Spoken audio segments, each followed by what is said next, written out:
আপনার হাজবেন্ডের নাম?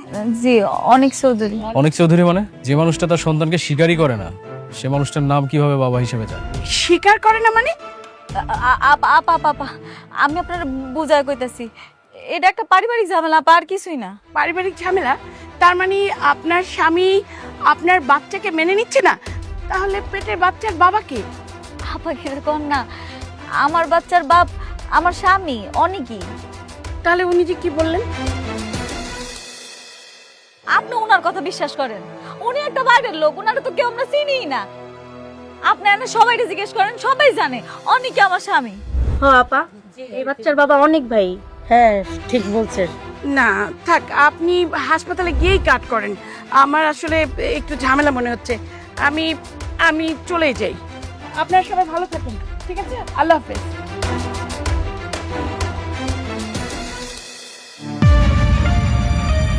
কি এবার বুঝতে পারছেন একজন সন্তানের বাবার পরিচয় কতটা গুরুত্বপূর্ণ?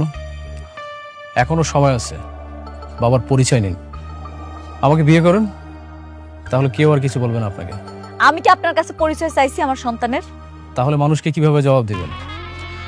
দেখেন, অনেক মাস তো হয়ে গেল, পরবর্তী যদি আপনি বিয়ে করেন তাহলে কিন্তু কেউ বিশ্বাসও করবে না, আপনি আপনার সন্তানের পরিচয় দিতে পারবেন না। কি হলো, ভালোভাবে ভাবেন। দেখেন, আমরা দরকার হলে বিয়ের পর একটা অন্য বাসায় থাকবো, সেখানে আপনি গোপনে থাকলেন, আপনার সন্তান হওয়ার পর সবাই মেনে নেবে। কি আপনি রাজি আছেন? আমাকে বিয়ে করবেন?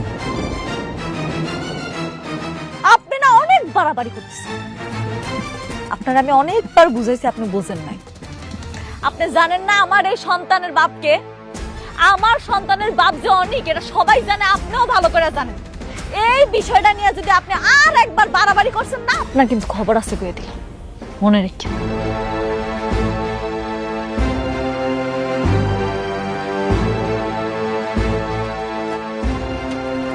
আন্টি, ওকে তাড়াতাড়ি বুঝান, সন্তান হয়ে গেলে কিন্তু পরবর্তীতে আর সন্তানের পরিচয় দিতে পারবে না।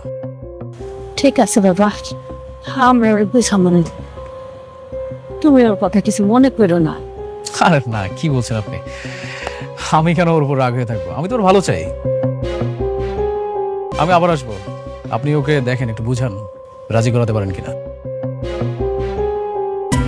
আমি আসি।